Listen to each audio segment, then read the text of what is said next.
I'll be honest, when I started my first corporate job, I loved meetings. It was essentially a break from the actual doing the work when I got to sit, banter, participate, brainstorm, and still get paid. What could be better? Well, until the point when people actually asked for the work.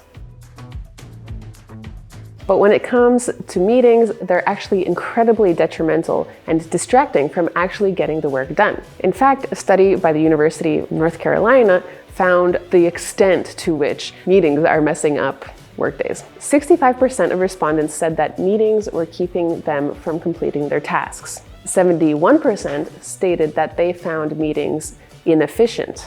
And 64% said that meetings come at the expense of their deep thinking. So we're seeing all of these statistics that reflect the fact that people want to do the work, but the meetings are keeping them from actually doing the work. And sure, meetings do have to happen every once in a while. Sometimes you need that brainstorm and whatever, but very often it doesn't have to be as distracting as they really are. So we've put together a few tips on how to prepare for a meeting so that they aren't entirely pointless. The first step is possibly the most important, and that is deciding if you actually need to be there. There's the very popular adage, could this have been an email? So before you agree to participate in a meeting, make sure decide whether or not your contribution is necessary in person and in real time, versus if you could be just as productive if someone gave you a recap or you know about the decision later on.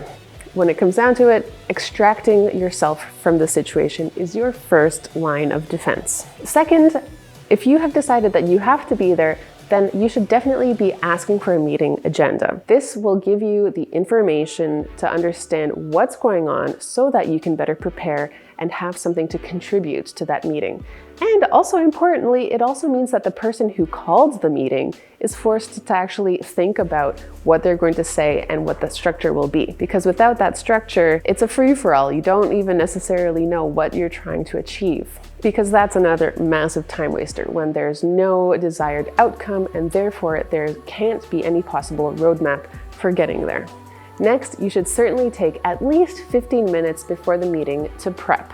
Now, that prepping could look different based on whatever that meeting is about. If that meeting is a brainstorm about what can be done in a certain situation, then you can take the time to write down a few ideas. Once you bring these ideas and float them in the meeting, then it's easier for other people to riff off of them and build on them. But it's so important that there's at least one person that has that base idea, and all the better if it's you. That prep might be doing some research, taking a look at what competitors are doing, digging deeper and finding some of your own data or statistics that you can use as a benchmark to discuss what your priorities are or what action plans could be in the future. So having some kind of factual knowledge that you can benchmark against inside the meeting, not only will that help guide the meeting towards a more specific and concrete outcome, but it will also make you look really good because you're the person that has taken the time and actually knows what they're talking about in this meeting.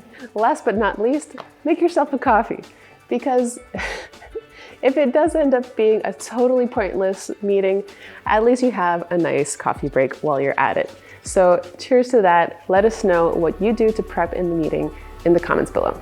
Cheers. Take this time to subscribe to our channel. It really helps us out, and we would love to bring you more content like this.